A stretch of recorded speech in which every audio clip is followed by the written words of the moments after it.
So, if you'd like to move to the next level of your health and well being, think about this. What makes you tick? What creates your fancy? What do you find in your own life excites you the most? What allows you to get up in the morning and say yes to life?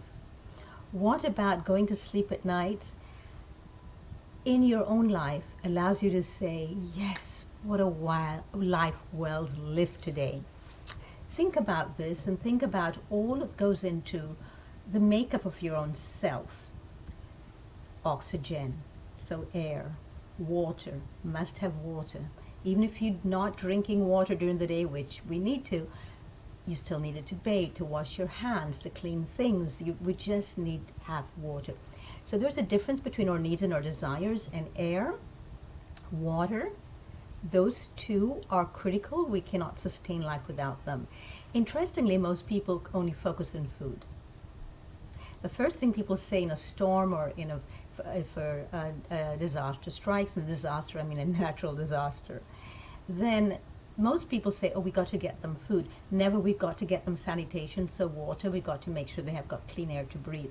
We need to change our own value system, I think, because in our value system, air and water will be the predominant choices that we make. And we would never destroy them, we would never create toxicity within them. And yet we've got very polluted air. We've got a lot of toxicity in our water. We've given permission to municipalities to put a tremendous amount of toxic chemicals in our water. Now, we are a chemical factory. We're made up of chemicals, and we do need chemicals, but toxic, synthetic, and man-made chemicals we do not need. So, I implore each and every one of you to think about all the ways in which we bring toxicity in our lives on a daily basis, on a regular basis, and begin to think about what it is we need to do to undo that. So, for example, to create health and well-being in our lives, we need air. It means we need people around us to stop smoking. You cannot control what other people do, but we can make sure that other people know the extent to which what they do will damage us.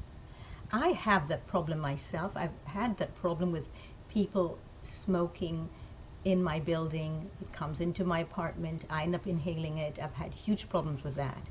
And it's important to have, I think, if we're going to be living together in buildings or beside each other, that we have buildings that are just for non-smoking. For non-smokers. I really think we need to do that. And then buildings where people can smoke as much as they wish to. But being still aware that they are polluting the environment. So maybe around the areas where you have people who smoke, we bring in air purifiers and they have to pay for them. We need to make sure that whatever we do, we are aware of the consequences in everything in our lives. Every decision we make has a consequence. Nothing is free. We pay for every decision, every thought, every action we take in one way or the other. So we need to have consequences where people are actually celebrated and heralded for doing things that benefit the rest of society.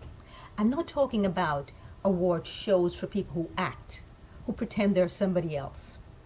I'm not talking about award shows for people who make a lot of money and people who have great PR, people behind them, pushing them and creating all of these personas.